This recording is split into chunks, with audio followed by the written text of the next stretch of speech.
Assalamualaikum warahmatullahi wabarakatuh. Pada video ini, saya akan menjelaskan tentang kronologi tewasnya kedua orang tua saya sebagai dampak dari kebijakan Pemda Kabupaten Sukabumi terhadap saya, ya, dalam rangka membunuh karir, sebenarnya pembunuhan karir terhadap saya, ya, karena saya ini dianggap penghalang atau selalu menentang korupsi, ya. Kemudian juga memang ada unsur rasis terselubung di lingkup pemerintah ini. Inilah yang akan saya jelaskan. Eh, Awalnya saya tuh dari tahun 97 memang dapat pembulian. Waktu saya pertama sekali saya masuk atau ke Kabupaten Sukabumi ini, saya sudah ada mendapat pembulian dari tahun 97, ya. Terus sampai detik ini juga saya mendapat pembulian. Bahkan saya mungkin dipecat, saya katanya udah dipecat saya, ya. Ya terbukti memang saya nggak nerima gaji lagi saya. eh saya waktu itu tahun 2011, ya, Oktober 2011 itu ada proses kenaikan pangkat itu ditunda untuk saya. Lalu saya berpikir ini artinya dari tahun 97 itu memang usaha mereka membuli saya dalam rangka untuk menghancurkan karir saya itu ini sudah sangat keterlaluan. Ya buktinya itu kenaikan pangkat saya ditunda tanpa alasan, ya. Nah, waktu itu memang sempat saya tanyakan ke orang kepegawaian namanya Edi Dermaji, dan dia mengatakan bupatinya lagi nggak ada. Masa karir anak buah bisa ditunda gitu kan, gara-gara bupatinya nggak ada. Ini aneh ini kan. Jadi ada, saya diam aja lagi kan. Ini Edi Dermaji yang menyampaikan waktu itu. Dan sebelumnya sudah banyak usaha-usaha untuk mencegah atau menghancurkan karir saya. Ya banyak fitnah, hantu luas segala macam lah, ya. Kemudian dari situ saya menyadari ternyata percuma saya berjuang, ya, menahan diri saya dibully, menerima penyiksaan, penghinaan, tuduhan, ancaman, ya, untuk demi negara, demi melaksanakan tugas lah istilahnya, intinya kewajiban, ya. Dan di sini rumah tangga juga dijadikan alat untuk menghancurkan saya. Makanya istri saya nanti dia terlibat ini di dalam tindak kriminal yang pernah dia lakukan terhadap saya dan terhadap orang tua saya. Nanti akan saya jelaskan itu. Dan dia tetap saya yang dihukum, disiksa di Pemda Kabupaten Sukabumi ini. Ini ada apa? Jadi akhirnya saya meminta cuti, hak cuti saya, karena saya selama belasan tahun saya udah jadi PNS, itu nggak pernah saya mendapatkan hak cuti saya. Kan seorang PNS itu setiap tahun tuh ada hak cutinya, tapi saya nggak pernah menerima. Sudah belasan tahun saya jadi PNS.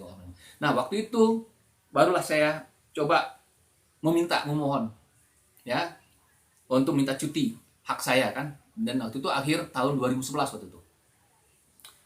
Ternyata nggak dikasih. Lalu saya bilang, saya mau melihat orang tua saya yang udah sakit 3 tahun, bahkan sudah lumpuh total, belum pernah saya lihat, belum pernah saya menjenguknya. Tetap saya tidak dikasih. Kemudian saya karena nggak dikasih itu akhirnya berpikir nih, bagaimana ini. Lalu saya menghadap ke atasan langsung, ya, yaitu koordinator BP3K Kecamatan Kebon Pedes, Kabupaten Sukabumi, namanya Odang Sanusi. Nah saya jelaskan saya nggak dikasih Pak cuti. Lalu beliau mengatakan begini aja lah Pak Zezal, kalau seandainya karena nggak dikasih hak cuti Pak Zezal, ya udah saya izinkan aja Pak, tapi 3 hari, cuma 3 hari. Ya Bapak kan bisa saja hari Rabu, Kamis, Jumat kan 3 hari izin. Sabtu Minggu ya itu memang hari libur kan. Nah hari Senin bisa Bapak masuk. Berarti 5 hari kan lumayan Pak. Oh gitu Pak, begini aja lah Pak, saya katakan. Terima kasih Pak, saya akan manfaatkan izin itu hanya saya minta 1 hari. Jadi saya minta izin nanti hari Jumat saja. Sabtu, Minggu, Senin saya udah masuk. Tapi di sini niat saya adalah menjemput orang tua saya. Saya akan bawa orang tua saya itu ke rumah saya di Sukabumi. Cuma saya akan mempersiapkan diri Pak, membuat WC atau kamar mandi yang dekat kamar untuk orang tua saya. Kira-kira siapa Pak tukang bangunannya yang bisa dipercaya? Lalu Pak Odang Sanusi ini menunjuk saya lupa siapa namanya. Akhirnya ya saya setuju. Dan kemudian saya bangunlah itu WC dan kamar mandi dekat kamar yang untuk orang tua itu di rumah. di rumah saya itu.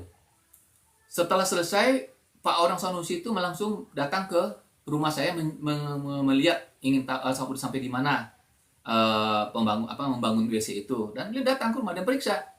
Pak Odang Sanusi tahu dia, kan? Nah, itu kejadiannya bulan Januari. Ya, Januari 2012 gitu. Nah, jadi tanggal 4 Februari tahun 2012 orang tua saya sudah berada di rumah saya. Nah, disitulah saya rawat orang tua saya. Awalnya orang tua saya ini waktu sampai di situ itu keadaannya itu udah nggak bisa komunikasi sama saya, nggak kenal dengan saya. Mama saya nggak bisa bicara, mengucap satu kata aja udah nggak bisa, mulutnya nggak bergerak, susah bergerak, hanya mengunyah juga susah, ya. Tapi alhamdulillah dalam jangka seminggu lebih lah, sekitar 10 hari lah lebih kurang, itu orang tua saya bisa bicara, yang perempuan yang lumpuh total ini bisa baca Al-Quran, bisa baca ayat Al-Quran. Nah, kemudian papa saya bisa tadinya dia diam aja, akhirnya beliau tuh suka bersenandung, tapi bahasa Minangkabau, karena kami orang Minangkabau. Nah, lalu saya ajak berolahraga, gitu. Alhamdulillah orang tua saya, yang papa saya ini main badminton masih bisa dia menerima bola itu, walaupun tidak pas ya. Artinya di sini sudah ada perkembangan yang baik kan. Nah, ya mungkin karena saya dengan orang tua saya ini berkomunikasi, karena jam 7 orang tua saya itu udah saya mandiin, saya kasih sarapan, lalu setengah 8 saya berangkat ke kantor, ke BP3K Kebun Pedas. Nah, itu perjalanan cuma 5 menit udah nyampe. Kemudian jam 12 siang, pada saat istirahat saya pulang. Temen gue menemani orang tua saya makan siang. Jadi beliau itu berarti ketemu dengan saya, komunikasi terus. Tapi apa yang terjadi? Setelah orang tua saya bisa berkomunikasi, bisa nelpon adiknya, bisa anaknya yang lain di Aceh, di Denpasar, di Jakarta, udah bisa menerima telepon, udah bisa membalas pertanyaan, menjawab pertanyaan gitu kan. Tiba-tiba saya dimutasi tanpa dikonfirmasi. Waktu itu sekitar kalau nggak salah tanggal 13 lah. Waktu itu ada acara pertemuan pengurus kelompok BP3K Kebun Pedas, ya. Kemudian sekalian perpisahan Pak Odang Sanusi karena beliau pensiun. Nah, hari itu saya ada, yaitu sekitar tanggal 13 lah waktu itu. Tiba-tiba pada saat sedang acara berlangsung, saya menerima surat dari Uyu Riyadi namanya. Nah, lalu saya secara saya buka, tapi agak jauh, menjauh dari teman-teman, karena ini kaget saya, ada surat apa ini ya tiba-tiba gitu kan. Saya lihat ternyata saya dimutasi. Dan surat mutasi itu ada satu kejanggalan ini, artinya ada sesuatu ini yang dibalik ini semua. Tanggalnya itu tanggal 10 Januari tahun 2012. Orang tua saya sudah ada di situ. Anda bayangkan, saya dimutasi, surat mutasinya sebulan yang lalu dibuatnya, baru saya terima. Sedangkan jarak kantor kabupaten atau BP4K Kabupaten Sukabumi dengan BP3K Kebun Pedas itu cuma sekitar 7 kilo. Nggak nyampe 7 kilo. Telepon ada saya, HP. Di kantor BP3K Kebun Pedas juga ada. Kenapa harus 1 bulan yang lalu surat itu sudah dibuat baru nyampe ke saya? Ini ada apa ini? Ini ada usaha-usaha untuk menghindari bahwa ada unsur pidana, mempersulit merawat orang tua saya. Itu tujuannya itu sebenarnya. Ya seolah-olah saya itu sudah dipindahkan sebelum orang tua saya dibawa. Ini kan tujuannya. Ya karena itulah, karena surat sudah jadi, ya mau gimana lagi, akhirnya saya terima. Lalu saya dipindahkan itu ke BP3K Geger Bitung. Itu perjalanan 1,5 jam dari rumah.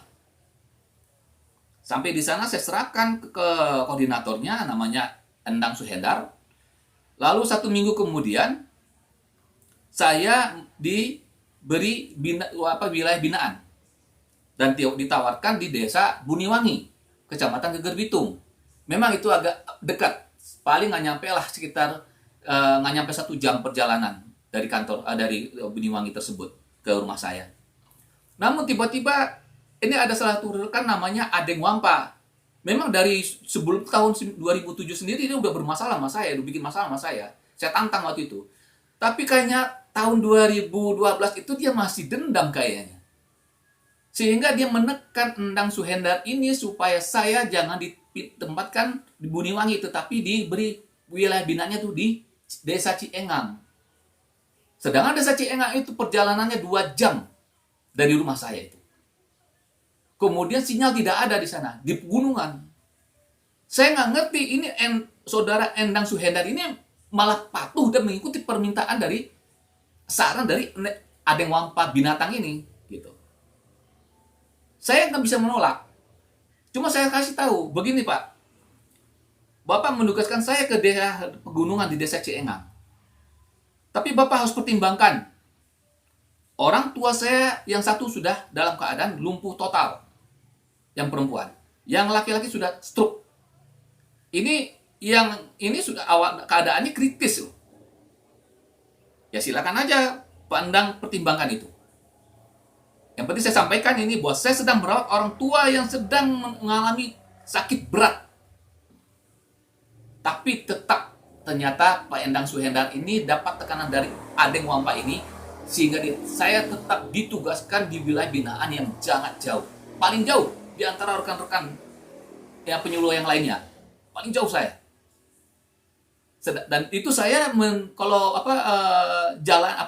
ke Desa Ciengang itu melampaui rumah-rumah petugas yang lain, itu PPL yang lain. Anda bayangkan itu. Kenapa nggak rumah yang terdekat dengan itu? Bukan. Justru saya yang paling jauh yang di tempat. Saya melewati rumah mereka itu depan mereka. Kalau saya ke Desa Ciengang tersebut. Akhirnya terjadilah suatu ketika. Setelah saya memandikan orang tua lalu mengasih sarapan, kemudian saya pamitan untuk berangkat ke lapangan waktu itu. Dan pada saat saya mau pamit, tiba-tiba orang tua saya yang laki-laki menyapa saya, tapi dengan mengatakan, "Woi," karena udah ada perubahan karena baru berapa hari kan, seminggu lah itu kan saya tinggalkan, saya perjalanan kan 1,5 jam, itu saya pulang sore. Jadi saya tinggalkan dari jam 7:30 pagi, ketemu lagi nanti sore, jam 5, rata-rata jam 5:30. Waktu itu. Nah, karena perjalanan saya jauh, nggak mungkin makan siang pulang ke situ, lalu saya balik lagi kan, waktunya kan nggak cukup.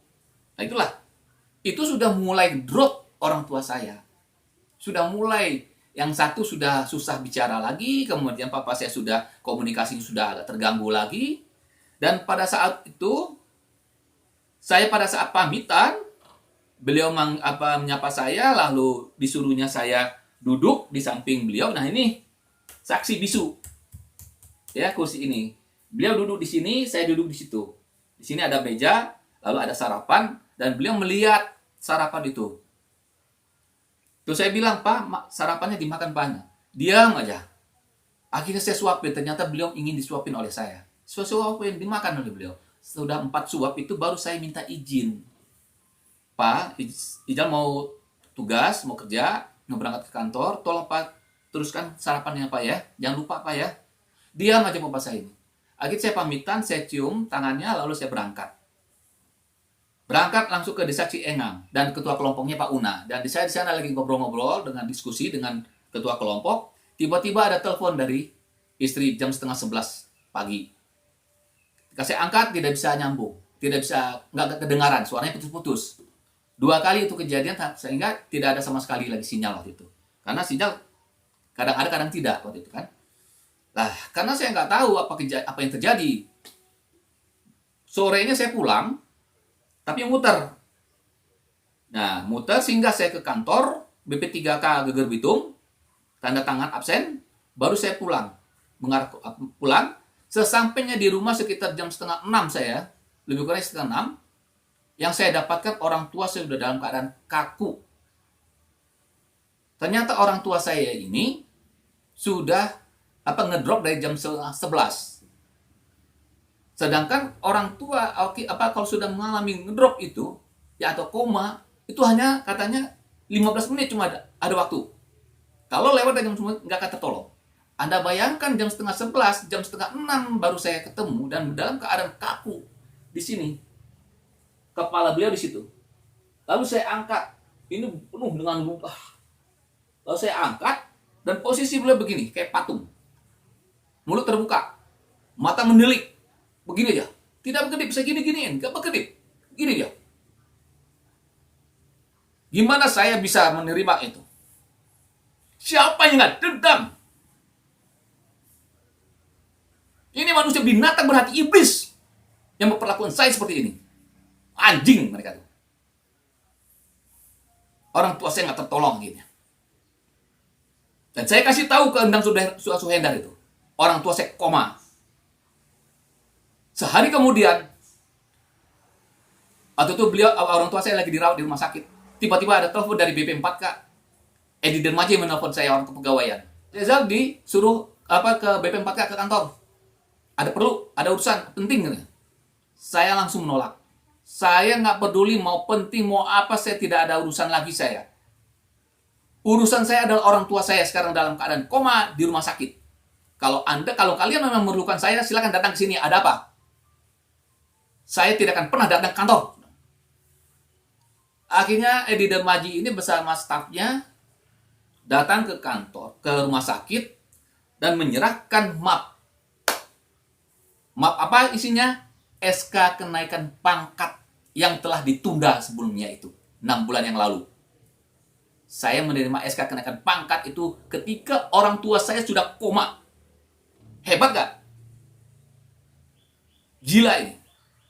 Nah, inilah yang terjadi orang tua saya. Akhirnya 5 hari cuma dirawat di rumah sakit, tewas, tidak tertolong. Ya, aturan dari medis sendiri begitu.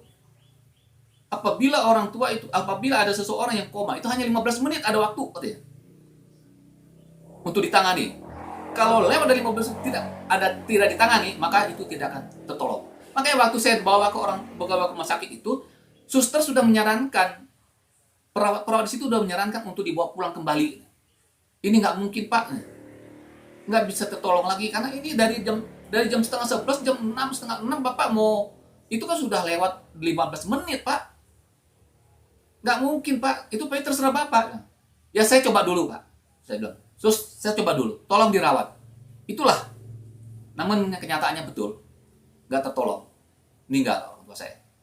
Nah, kemudian dari situlah tiba-tiba saya dipindahkan tugas saya ke tempat yang agak dekat dengan rumah. Tapi sebelumnya itu, saya belum dipindahkan dulu itu. Saya sempat mengalami drop dalam melaksanakan tugas karena saya mikirin nih orang tua saya yang perempuan yang lumpuh total. Saya masih tugas di desa Ciengang waktu itu. Setelah orang tua saya yang laki-laki meninggal, itu saya belum dipindahkan tuh. Jatuh saya. Karena apa? Konsentrasi saya udah gak karuan. Jatuh kena tulang punggung saya di sini. Makanya sampai sekarang ini kambuh-kambuhan, cedera tulang punggung saya. Nah, setelah itu baru saya dipindahkan ke daerah kebinaan yang dekat, yang tadinya yang pertama sekali ditawarkan Desa Buniwangi, yang ditolak. Ada yang Sukwampa.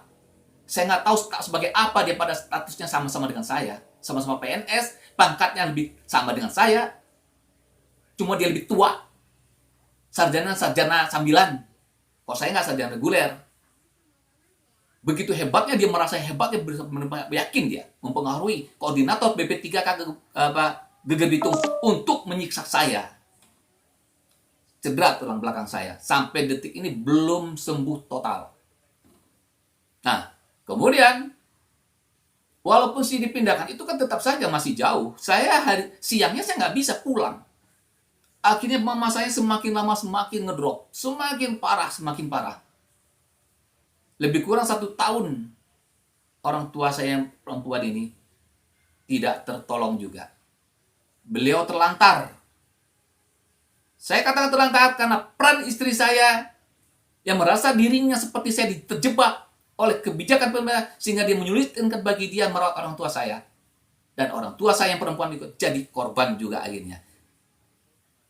Nah, ada peristiwa yang akan saya ceritakan nanti di video yang lain tentang tindak pidana kekerasan yang dilakukan oleh istri dan kedua orang tuanya, keluarganya itu kakak ipar sekarang jadi kepala SD Puncak Manis, Desa Sukamana, Kecamatan Geribitung.